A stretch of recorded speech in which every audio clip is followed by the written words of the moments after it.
ఏ మనిషితోనైనా మనం మాట్లాడుతున్నప్పుడు ఆ మనిషి మాట మనం వినగలుగుతాం, పైన స్వరూపం చూడగలుగుతాం, వారి ఎక్స్ప్రెషన్ చూడగలుగుతాం, కానీ వారు ఏ ఉద్దేశంతో ఆ మాట చెప్తున్నారని అర్థం చేసుకోవడం మన వల్ల అయ్యే పని కాదు. అందుకని చాలా సార్లు మనుషుల చేత మోసపోతూ ఉంటాం, మనుషులు మనల్ని మోసం చేస్తూ ఉంటారు. ఎందుకంటే మనం వారి యొక్క అంతరంగమును తెలుసుకోలేని స్థితిలో ఉన్నాము, అలాగే వారు కూడా మన అంతరంగాన్ని తెలుసుకోలేరు. అది సర్వసాధారణమైన మానవ లక్షణం. దేవుని ముందు మనం ప్రార్థన చేసేటప్పుడు మనుషులతో మాట్లాడినట్టు మాట్లాడకూడదు. ఎందుకంటే దేవుడు మనిషి యొక్క స్వరూపమును, పై మాటను చూసేవాడు కాదు. ఆ మాట ఏ హృదయంలో నుండి అయితే వస్తుందో ఆ ఉద్దేశం అర్థం చేసుకోగలిగిన వాడు. అందుకని దేవుని ఎదుట ప్రార్థన చేసేటప్పుడు హృదయాంతరంగం మందు ఏదుందో అదే మాట్లాడడానికి ట్రై చేయాలి తప్ప పై వేషమును దేవునికి చూపించడానికి ట్రై చేయకూడదు. 31వ కీర్తన 3వ వచనంలో, యెహోవా నీవు దోషములను కనిపెట్టి చూచిన యెడల ప్రభువా ఎవడు నిలువగలడు?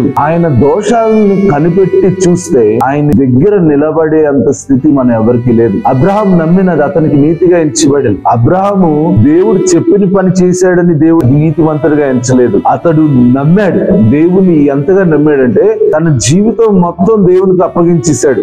దేవుడు 100 సంవత్సరాలు ఎప్పుడు కుమారునిచ్చి మరలా తిరిగి కానుకగా అడిగినప్పుడు ఆలోచించకుండా దేవుని సన్నిధికి తీసుకొచ్చాడు. చూసారా? ఆ విశ్వాసాన్ని బట్టి అతడు నీతిమంతుడిగా ఎంచబడ్డాడు. అలాగే మనం చేసే పనులను బట్టి దేవుని ఎదుట నీతిమంతులుగా తీర్చబడ్డం అనేది అయ్యే పని కాదు. కానీ అంతరంగమందు ఆశ కలిగిన ప్రతి హృదయాన్ని దేవుడు చూస్తాడు, నీతిమంతులుగా తీర్చిదిద్దుతాడు, ఆశీర్వదిస్తాడు. కాబట్టి దేవుని ఎదుటికి ధైర్యంగా వద్దాం. ఆయన సమస్తమును ఎరిగి ఉన్నవాడు. ఆయన నీ హృదయాంతరమును ఎరిగి నిన్ను నీతిమంతులుగా మార్చును గాక. నీ దినమును గొప్పగా ఆశీర్వదించును గాక. God bless you.